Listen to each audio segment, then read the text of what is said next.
Dice así la palabra de Dios, Juan 11, versículos del 1 al 16. Estaba entonces enfermo uno llamado Lázaro, de Betania, la aldea de María y de Marta su hermana. María, cuyo hermano Lázaro estaba enfermo, fue la que ungió al Señor con perfume y le enjugó los pies con sus cabellos. Enviaron pues las hermanas para decir a Jesús: Señor, he aquí el que amas está enfermo.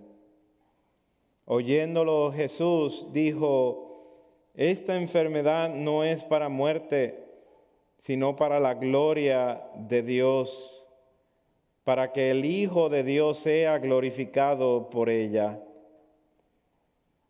Y amaba Jesús a Marta, a su hermana y a Lázaro. Cuando oyó pues que estaba enfermo, se quedó 2 días más en el lugar donde estaba. Luego, después de esto, dijo a los discípulos: vamos a Judea otra vez.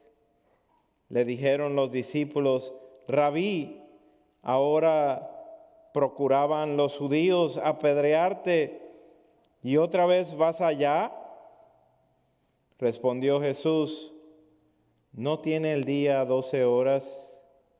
El que anda de día no tropieza, porque ve la luz de este mundo, pero el que anda de noche tropieza, porque no hay luz en él. Dicho esto, les dijo después: nuestro amigo Lázaro duerme, mas voy para despertarle.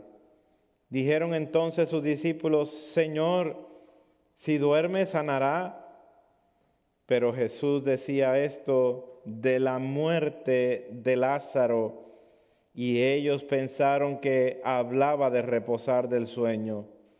Entonces Jesús les dijo claramente: Lázaro ha muerto, y me alegro por vosotros de no haber estado allí para que creáis, mas vamos a él. Dijo entonces Tomás, llamado Dídimo, a sus condiscípulos: vamos también nosotros para que muramos con él. Palabra de Dios. Hoy comenzamos el capítulo número 11 de esta exposición del libro de Juan. Hemos estado viendo todos los previos capítulos y hoy estamos llegando a una parte muy importante del ministerio terrenal de Cristo. Hasta entonces Cristo ha hecho miles de milagros en 3 años y medio que ha estado ministrando sobre la tierra, y aún dice el final de este libro de Juan, en el último versículo de este libro, en el capítulo 21-25, que hay también otras muchas cosas que Jesús hizo, las cuales si se escribieran una por una, pienso que ni aún en el mundo cabrían los libros que se habrían de escribir. Claramente Jesús había hecho muchísimos milagros. Claramente son miles y miles de milagros que se pudieran escribir, pero Juan, en su forma de expresar, dice: no hubiera capacidad para hacerlo. Mas sin embargo, el apóstol Juan, a su edad más avanzada, fue el último apóstol en vivir, en llegar a una edad avanzada. Él escogió 7 milagros. 7 milagros para demostrar que Jesús es el Cristo, el Hijo de Dios. Y en forma de repaso vamos a ver estos milagros para tenerlos frescos en nuestras memorias. Vimos la conversión de el agua en vino en el capítulo 12 Juan. Este milagro en una boda de Caná muestra el poder de Jesús de transformar aquello ordinario en extraordinario, transformando el agua en vino. Vimos también la curación del hijo de un oficial del rey, a quien Jesucristo envió su palabra para ser sanado a distancia, demostrando su poder sobre el tiempo, el espacio y su autoridad sobre la enfermedad. También vimos en el capítulo 5 la curación de un paralítico que llevaba 38 años viendo la manera de entrar en una piscina en Betesda para poder ser sanado. Y Jesucristo, desafiando las leyes del sábado o las leyes del reposo, mostró su poder sobre un impío que ni siquiera le pidió ser sanado y lo sanó. También vimos la alimentación de los 5,000 en el capítulo 6 de Juan. Una alimentación que multiplicó Jesús panes y peces para alimentar miles, haciendo claro el poder creador de Cristo, quien no solamente sostiene todas las cosas, sino que provee en manera sobreabundante. Jesús también camina sobre las aguas en el capítulo 6. Caminó sobre el mar de Galilea, demostrando su dominio sobre la naturaleza, y reconforta a sus discípulos cuando tenían miedo. Y el último milagro que vimos, lo vimos recientemente en capítulo 9, la curación de un ciego de nacimiento. Jesús sana a un hombre ciego de nacimiento, abriendo tanto sus ojos físicos como sus ojos espirituales, para ver al Cristo, al Mesías. Y por último tenemos este milagro que vamos a estar estudiando estas próximas semanas. La resurrección de Lázaro es el número 7 en la lista de Juan, que Jesús resucita a Lázaro de entre los muertos, demostrando su poder sobre la muerte, la victoria sobre la tumba, siendo un preludio de su propia resurrección y la de todos aquellos que le pertenecen a Cristo.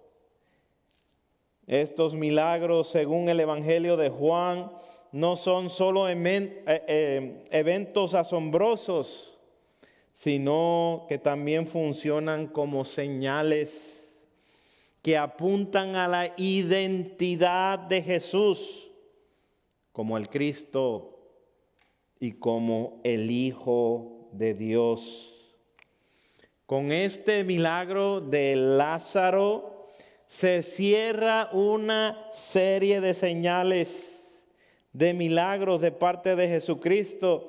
Se cierra su momento de su ministerio terrenal público y comienza una semana de pasión, donde ahora el resto de los capítulos de Juan se van a estar enfocando en unas conversaciones que el Señor va a estar teniendo con sus discípulos. Juan ha sido muy específico en llevarnos a conocer todas estas señales y milagros para entender los eventos que se aproximan en la semana de su crucifixión. Juan se acerca bien rápido de esta manera, siendo muy detallado en cada uno de estos milagros, para luego dar detalles detenidamente en las conversaciones que va a tener con sus discípulos, en cómo los va a llevar a ser su iglesia. Notemos que el ministerio público de Jesús va a finalizar una vez que entre a Jerusalén. Resumo, porque estoy hablando todo esto. Toda la obra redentora de Cristo durante su ministerio terrenal tuvo su fin con este milagro, con el milagro de que nos presenta el apóstol Juan de haber resucitado a Lázaro. En esta presentación, en forma de autoridad, revela las dos naturalezas de Jesús. Jesús como el Hijo de Dios para llamar los muertos a la vida, y Jesús como hombre quien se compadece de los suyos. Jesús como el Hijo de Dios, como omnisciente, quien conoce todas las cosas, quien está en control. Y Jesús como hombre para que otros digan, mira cómo le amaba. Este milagro lo vamos a dividir en 4 sermones para poder captar la magnitud que se está expresando en este capítulo. Nuestro primer sermón va a estar enfocado en cómo enfrentamos la muerte. Cuando llega la noticia de la muerte, ¿cómo enfrentamos esa noticia? Hoy veremos 3 motivaciones de por qué podemos enfrentar la muerte con seguridad. 3 motivaciones de por qué podemos enfrentar la muerte con seguridad. Y nuestro primer punto es el temor a morir. ¿Qué es lo que debe de temer tu corazón? Y leo los versículos del 1 al 5 para tenerlos en la memoria. Estaba entonces enfermo uno llamado Lázaro de Betania, la aldea de María y de Marta, su hermana. María, cuyo hermano Lázaro estaba enfermo, fue la que ungió al Señor con perfume y le enjugó los pies con sus cabellos. Enviaron pues las hermanas para decir a Jesús, Señor, he aquí al que amas, el que amas está enfermo. Oyéndolo Jesús le dijo, esta enfermedad no es para muerte, sino para la gloria de Dios, para que el Hijo de Dios sea glorificado por ella. Y amaba Jesús a Marta, a su hermana y a Lázaro. Jesús, Lázaro y sus 2 hermanas. Dice el versículo 5 que Jesús los amaba. Esto demuestra que tenían una relación, posiblemente que visitaban frecuentemente la casa de Lázaro en Betania. Jesús y sus discípulos, cada vez que iban a Judea. Juan busca que conectemos que María, la María que se está hablando aquí, es la María que ungió al Señor con perfume. En el capítulo 11 todavía no ha pasado ese evento lo vamos a ver en el capítulo 12, pero Juan lo presenta con suma importancia para poder identificar quién es esta familia, y también porque ya en los escritos de los evangelios contenía esa historia, especialmente, en el libro de Mateo y en el libro de Marcos ya estaba corriendo esos libros cuando Juan escribe. Lázaro está enfermo y entendiendo el contexto estaba gravemente enfermo, por eso enviaron sus hermanas, enviaron a dejarle saber a Jesús. Era muy importante que Jesús supiera que su amigo Lázaro estaba enfermo y que estaba grave.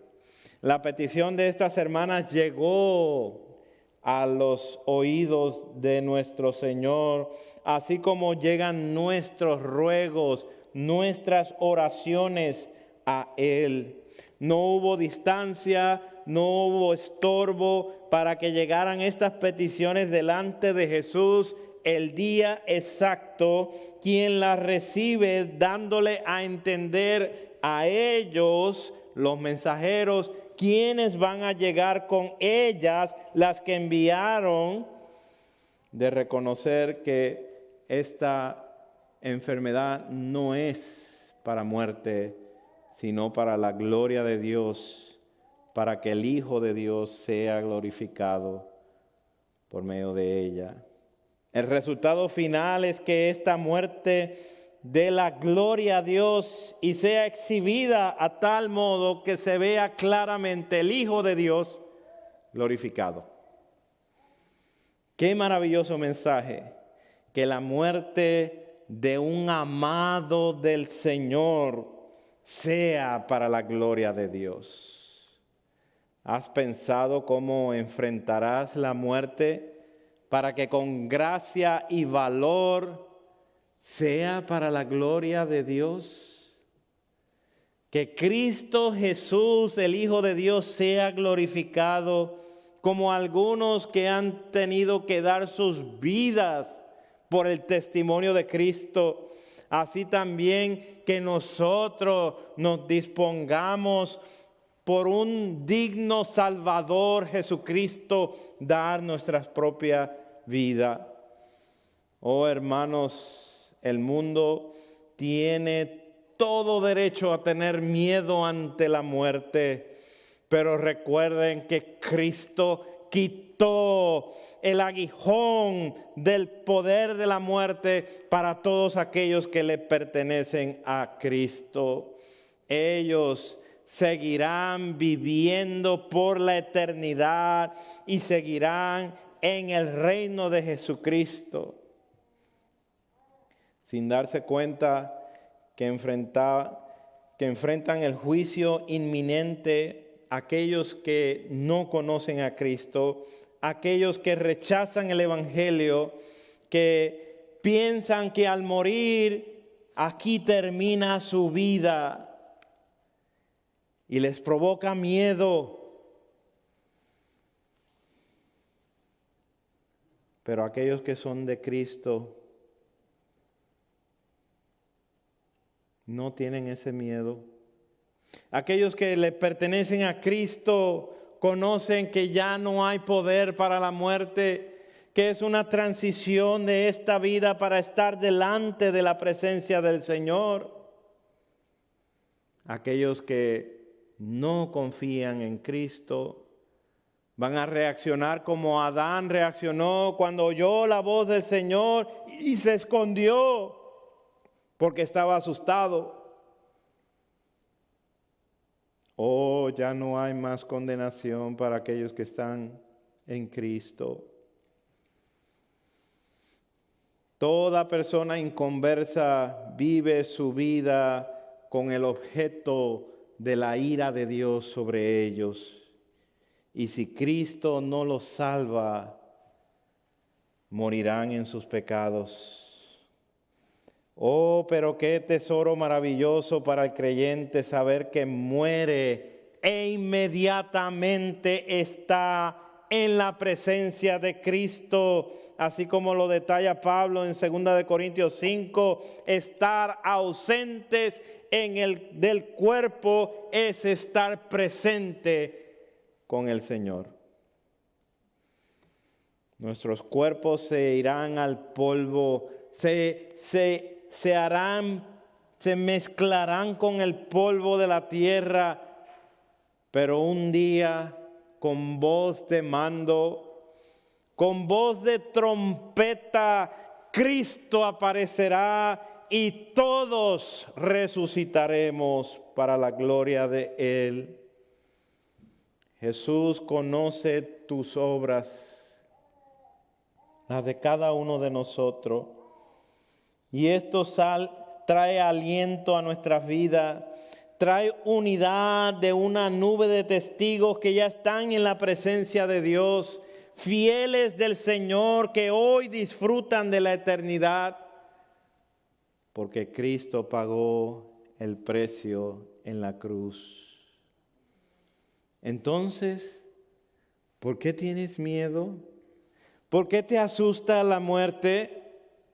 ¿No sabes que la vida es corta y de la manera que ya está establecido para los hombres que mueran una sola vez y después de esto el juicio? Ya está establecido.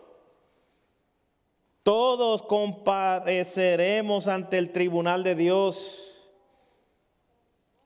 donde cada persona dará cuentas a Dios. Pero aquellos que han depositado su fe en Cristo, ya no hay más condenación. Ya el aguijón de la muerte no tiene veneno, no tiene poder. Porque si somos amados del Señor, vivimos como si estuviéramos desatendidos. ¿Acaso no conoce Él todas las cosas acerca de nosotros? Todo lo que está pasando en tu vida, todos los sufrimientos que has estado pasando. Pero qué glorioso es saber que al final de tu vida, en el lecho de tu muerte, digas, sea Cristo glorificado, porque sé que mi Redentor vive y del polvo de la tierra me levantará. El que no tiene esta confianza tiene todo derecho a vivir asustado, de saber que en el tiempo de su muerte los pasos que vendrán a recogerlo no son los pasos de Cristo. Mientras tú y yo estemos aquí, es para que intercedamos por esas personas que no conocen a Cristo. Mientras que tú y yo estamos en vida, esas personas tienen una oportunidad de escuchar el Evangelio. Te pregunto, ¿están tus relaciones marcadas, bañadas con el Evangelio? ¿Tienen ese propósito el hecho que tú tengas un mejor amigo o unos buenos amigos, amigas? ¿Tiene ese propósito de esas relaciones que el Evangelio esté fluyendo ahí? ¿Cómo vamos a ser buenos amigos si no le presentamos a Cristo? ¿Cómo vamos a ser buenos amigos si ya sabemos y entendemos el futuro de cada pecador? ¿Vives esperanzado de que tu muerte dará gloria a Dios? ¿Que el Señor sabe cómo, cuándo y dónde vas a morir? Y que de la manera que va a suceder, Él ya lo ha predeterminado. ¿Vives esperanzado por esto? Obviamente, humanamente hablando, nos preocupamos. Y cuando alguien como Lázaro estuvo enfermo y estuvo gravemente enfermo, enviaron, procuraron, se preocuparon. Pero sabemos que Jesús ya tenía esto programado, ya estaba Él al tanto y que lo va a usar para la gloria de Dios. Entonces, ¿qué es lo que debes de temer si no es a la muerte? Iglesia que conoces a Cristo, iglesia que has declarado que Cristo es tu Señor, ¿qué es lo que debes de temer? El temor que despierta a la adoración, el temor que despierta al amor, a la inclinación de nuestras vidas, a la reverencia a Dios, que está enfocada en su majestad, que está enfocada en su santidad y que está buscando que sea la gloria de Dios. Así como el Señor tuvo cuidado de Lázaro y sus hermanas, también tiene cuidado de cada uno de los suyos. No los abandona. Estará siempre con ellos. Él ama a los suyos y no los abandona. ¿Por qué vamos a permitir que la muerte nos llene de terror cuando es el camino a verlo de cara a cara? Punto número 2, el desafío de la presión. ¿Puedes aceptar el plan de Dios? Y leo los versículos del 6 al 10. Cuando oyó pues que estaba enfermo, se quedó 2 días más en el lugar donde estaba. Luego, después de esto, dijo a los discípulos: vamos a Judea otra vez. Le dijeron los discípulos: Rabí, ¿ahora procuraban los judíos apedrearte y otra vez vas allá? Respondió Jesús: ¿no tiene el día 12 horas? El que anda de día no tropieza porque ve la luz de este mundo. Pero el que anda de noche tropieza porque no hay luz en él. Lo más lógico, humanamente hablando, es que Jesús se hubiera apresurado para llegar a donde estaba Lázaro, para sanarlo, o hubiera enviado su palabra como hizo con el hijo del noble, para que por medio de su palabra lo restaurara. Pero vemos claramente 2 desafíos aquí: la muerte segura de Lázaro y Jesús tardando a propósito en su regreso, y el ser apedreado a muerte por los mismos judíos que lo persiguen. Aunque el texto no lo dice, los discípulos no se molestaron porque Jesús decidió quedarse más tiempo. Pero cuando les dijo: vamos allá, ahí sí se preocuparon. Cuando le vino la presión con la idea de volver a Judea, donde Cristo escapó de ser apedreado, entonces responden: Rabí, ahora procuran los judíos apedrearte y otra vez vas allá. Le dicen maestro, como si quisieran aprender algo de él, mas lo que le están expresando es un desacuerdo. Tú quieres volver donde tu vida y posiblemente la nuestra corra peligro. ¿Estás pensando bien? Déjame preguntarte, ¿cómo respondes tú cuando estás bajo presión? Para el lector que está leyendo el informe del apóstol Juan, Jesús está haciendo 2 cosas ilógicas. Se quedó más tiempo, 2 días más, y ahora dice: vamos otra vez a Judea, arriesgando su vida y la de los discípulos. Los discípulos claramente no están a favor de ir, como dice el versículo 16, hablando de Tomás: vamos también nosotros para que muramos con él. Tienen una percepción caótica, se han llenado de miedo, y es el desafío que los presiona y confronta. ¿Qué es lo que no están viendo? ¿Qué es lo que no han considerado? Que tanto la decisión de quedarse como la decisión de regresarse fueron hechas por Jesús. ¿Quién sabe mejor?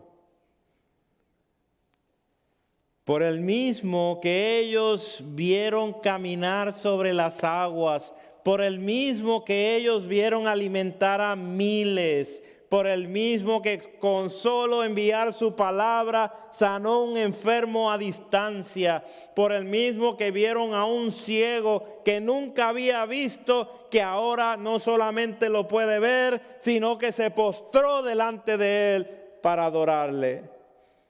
Iglesia, ¿puedes aceptar el plan de Dios?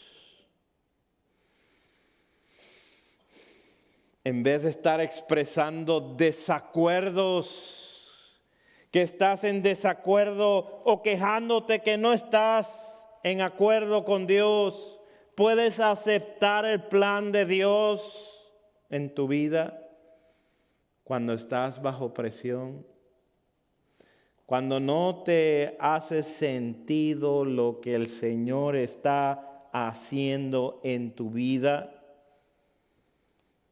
¿Puedes aceptar su voluntad cuando no te sientes bien?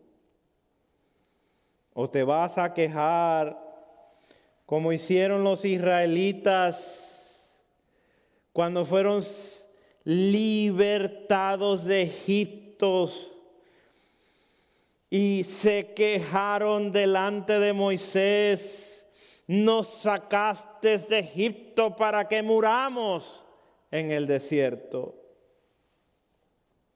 Iglesia, recordemos que como tan altos son los cielos de la tierra, dice el Señor en Isaías 55, así son mis pensamientos más que vuestros pensamientos.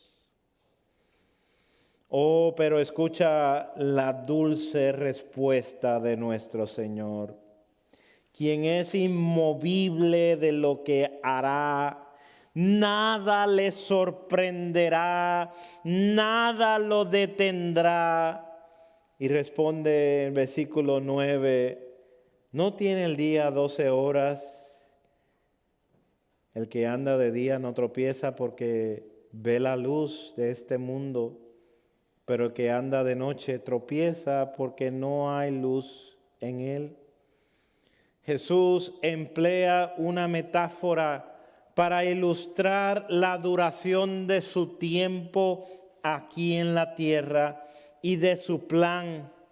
Quien está en misión va a moverse según haya la luz para ver el camino. Si no hay luz, va a tropezar. El día tiene 24 horas y está dividido en 2, día y noche.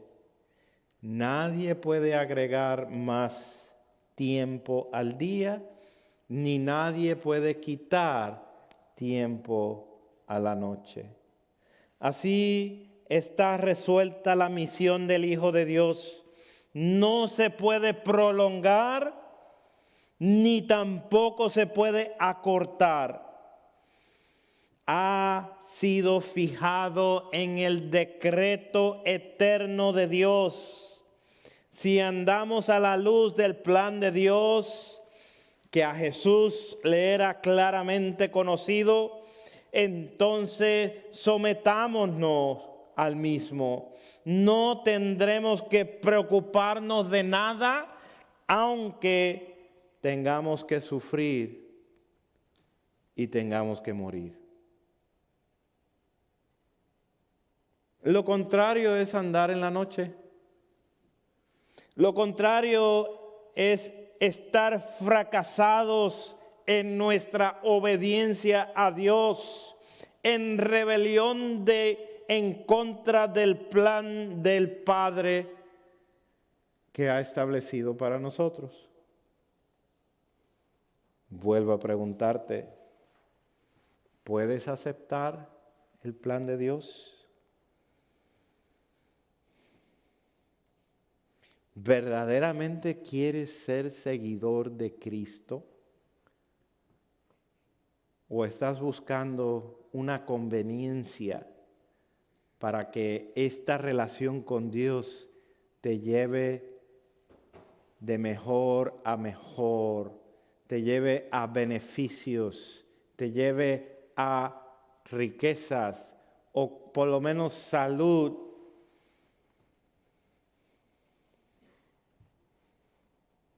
Y cuando Dios dice que no va a ser así,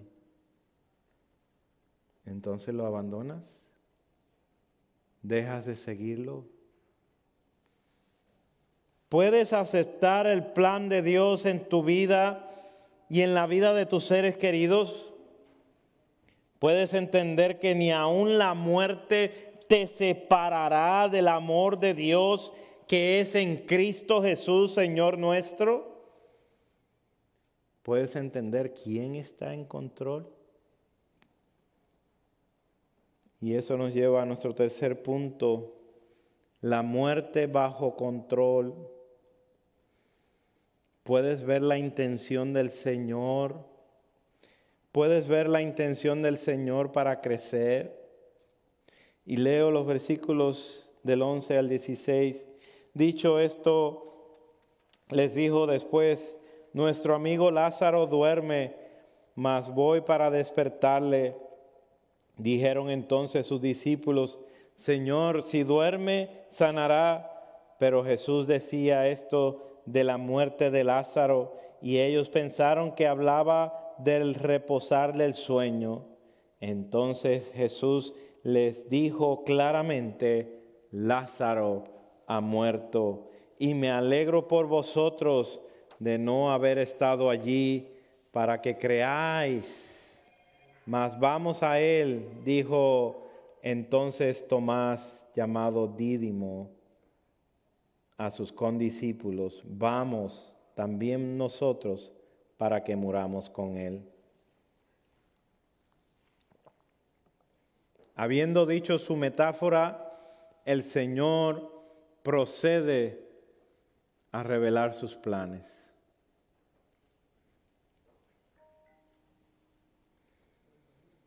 Y dice en el versículo 11, llévese esto, hermano, en su corazón hoy. Dice: nuestro amigo Lázaro duerme, mas voy para despertarle. Qué hermosa expresión de parte del Señor.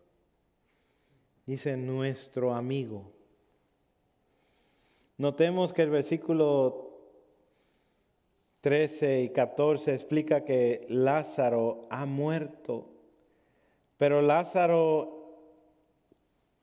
está presente en esta declaración: es amigo del Señor. La muerte no tiene poder para romper ese lazo de que ahora somos llamados amigos del Señor. Y aunque durmamos o vivamos, somos del Señor. Este término de dormir es un término común en toda la Biblia y se refiere solamente a la muerte de los santos del Señor. Ellos duermen, descansan en la presencia del Señor hasta que sus cuerpos sean resucitados. Y el Señor añade: mas voy para despertarle. Mi amigo duerme y lo voy a despertar. Iglesia, esta es la realidad de nuestro amado, que con tiernas palabras nos trata como amigos, que en algún momento determinado por su soberana voluntad dormiremos y Él mismo nos va a despertar en la resurrección. Oh, qué palabras tan hermosas. Pero los discípulos quienes sienten la presión del momento, quienes están aterrorizados por la muerte, no entendieron y tomaron las palabras de Jesús en una forma literal. Señor, si duerme, entonces sanará. ¿Cuál es el problema? Pensando que hablaba de reposar del sueño. La muerte y el pecado no tendrá la victoria final, pues Cristo venció sobre la muerte. Tu mundo no está fuera de control, sino está bajo el cuidado de un Dios soberano, redentor. Puedes tener esperanza en Él. Aunque a veces parezca que las tinieblas quieren gobernar o aparezcan las tinieblas bien densas, la luz va a alumbrar potentemente a través de esas tinieblas. Dios usa los tiempos difíciles, tiempos de adversidad, para enseñarnos, para que crezcamos para Él. Y le dice a sus discípulos: y me alegro por vosotros de no haber estado allí, para que creáis. Ese es el propósito. Qué tierno es nuestro Señor. Y les dice: mas vamos a Él. Ahora se entiende por qué esperaron 2 días más, para que ellos creyeran, para que nosotros creamos que el milagro que está a punto de suceder está por encima de todo lo que el ser humano se puede imaginar. Nadie lo venía a venir, pero a estos discípulos el Señor se los reveló. Como un amigo le revela a otro algo. Vamos a Él, porque Jesús lo va a levantar de entre los muertos, lo que nadie se esperaba. Pueden ver que la muerte de Lázaro estuvo bajo control en todo momento, que nunca fue una sorpresa para el Señor, sino que Él sabía que esa muerte iba a ser para glorificarlo a Él y que sus discípulos iban a crecer en su fe. Los planes del Señor no pueden ser frustrados, hermanos. Y su palabra no se puede quebrantar. Él dijo: vamos a Él, y eso incluye a todos los discípulos. ¿Todos convencidos, alegres, fueron con el Señor? No, pero fueron con el Señor. Por lo menos había uno que el temor, que el miedo a la muerte lo había dominado. Un pesimista que optó por hacer una declaración de fe. Tomás, Dídimo, que significa gemelo. Tomás tenía un gemelo. A sus condiscípulos les dijo: vamos también nosotros para que muramos con Él. Es un pesimista con una fe increíble. Hay 2 aspectos que nos enseña esta declaración de Tomás. Una es que por lo menos Tomás estaba seguro que moriría en Judea. Y la otra, que a pesar de que le aterraba eso, dijo: vamos con Él para que muramos con Él. Eso es fe. No tenemos que tener todas las respuestas. Simplemente nos movemos por fe. Aun cuando no entendemos lo que el Señor está haciendo, nos movemos por fe. No por vista, no por razonamiento, por fe. Entendemos que Él sabe mejor y por ende le seguimos. En conclusión, ver 3 motivaciones de por qué podemos enfrentar la muerte con seguridad. El temor para morir no es para el creyente. Cristo ha vencido la muerte. Ya no hay más condenación.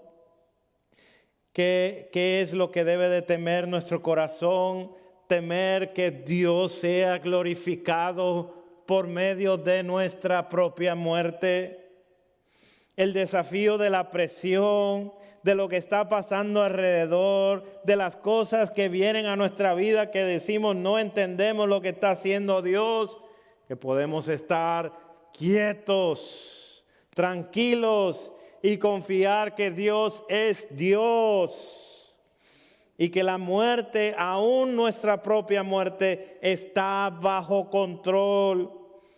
Que puedes ver que el Señor simplemente te está llevando a conocer que Él es Rey, que Él es el que te enseña para que crezcas.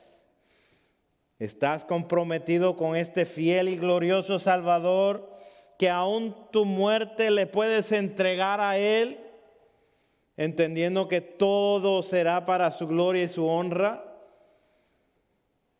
¿O estás como el resto de este mundo, viviendo su vida pensando que nunca terminará y que al morir será como recibir un castigo y pensando que ahí termina todo, sin fe, sin esperanza, sin haber gustado de la bondad de Dios en Cristo? Hoy te ruego que si estás en ese lado, si estás en el lado de perdición, si estás en el lado de no confiar en Cristo, hoy te ruego que corras a Él, que huyas de la ira venidera. Deja de quejarte. Deja de buscar justicia para ti. Deja de defender tu yo y las cosas que te han pasado. Y enfoca tu mirada en las maravillas del Señor. En el libro de los Hechos, en el capítulo 7, está la historia de Esteban, un hombre que estaba lleno del Espíritu de Dios y quien en su lecho de muerte, cuando lo iban a apedrear y lo estaban apedreando, por causa de Cristo, él tenía los ojos en el cielo, viendo la gloria de Dios y a Jesús, quien estaba a la diestra de Dios. Y dijo: he aquí veo los cielos abiertos y al Hijo del Hombre que está a la diestra de Dios. Qué gloriosa muerte. Ser recibido por nuestro Señor Jesucristo. Como ese hombre en la cruz del Calvario, que murió el mismo día que nuestro Señor. Y el Señor le garantizó que ese mismo día iba a estar con Cristo en el paraíso. Ese hombre no había hecho nada bueno en toda su vida. Nada que agradara a Dios.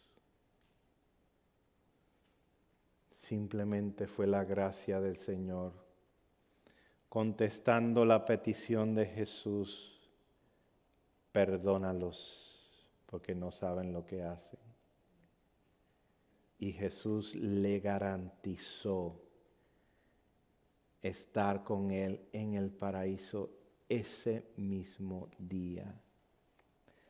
Oh, que mientras los demás se enfurecen y crujen los dientes para levantarse en contra del Señor o en contra de los santos del Señor, o buscan maneras para perseguir a los de Cristo, que cada uno de nosotros estemos con nuestros ojos puestos en Cristo, el autor y consumador de la fe, que en nuestro lecho de muerte seamos recibidos por ese glorioso Salvador.